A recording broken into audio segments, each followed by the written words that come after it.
Hello guys, this is Abhijit here, and we are in the part 3 of our series about discussion on PE ratio.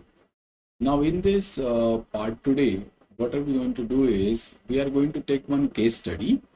That is, we will discuss about HDFC Bank and then try to compare it against its other bank, which is almost equal in size and has a known name as ICICI Bank, and we'll just walk through it. Now, please remember, this is not a very means I don't think you can okay, cut here. Afterwards, we will talk. Okay? So what we will do is once we compare HDFC Bank and ICICI Bank, we can just try to discuss like why then HDFC Bank haven't performed for a few months now in this raging bull market, why ICICI Bank is giving much better returns. You can see it on this using this data, you can understand this difference, and then you can take a valid decision, should you buy HDFC Bank or you should buy ICICI Bank. Now please remember, this is a historical data, so it may happen that HDFC Bank data may change after a year or ICICI Bank data may change after a year, but depending on this historical data, you at least get an idea about the future growth or the future prices that can occur in that stock. Okay, so now I'm opening my browser, sorry, Excel, and then we will look at some data about HDFC Bank and we will discuss more. So guys, I'm opening my Excel sheet now. So let's go through that HDFC Bank data. So these are the 5 years data for HDFC Bank. Now, if you see, HDFC Bank EPS was around 30 in 2017, and now it has almost in 2021, it is 60. So you can say that there is almost a 100% growth in EPS. Okay, but year on year, if you see, its EPS growth is around 17 to in the between 17 to 20 range, right? And its P ratio also moving in the similar range from 12 to 70. Okay, so what you could see from here is PE is also related to your EPS growth. Okay, so in that case, you are using a ratio called as PEG.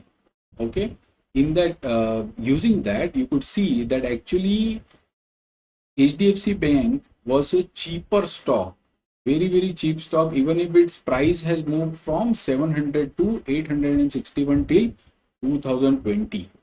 But when you come to 2021, you see that EPS is 60 rupees, so growth is 16%, but then PE has increased to 25 because of the too much increase in the price between 2020 and 2021, right?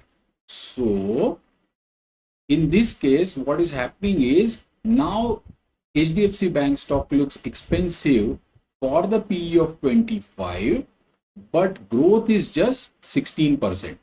So if growth is around 2023, then this PE will look justifiable. But currently at this 1500 price, HDFC Bank PE does not look justifiable. Again, I am reiterating that this is a historical data. In 2022, it may happen that HDFC Bank does EPS growth much higher than 22 or 30. And in that case, this PE will look justifiable. And in that case, even 2000 rupees will look justifiable on HDFC Bank. Now let's go to ICICI Bank. Okay. Now if you see, ICICI Bank had trouble from 2016 due to NPAs. So its EPS is pretty low. If you see till 2020, is hardly any EPS growth is there. But once its NPA issues are resolved, now it has given extremely high EPS growth.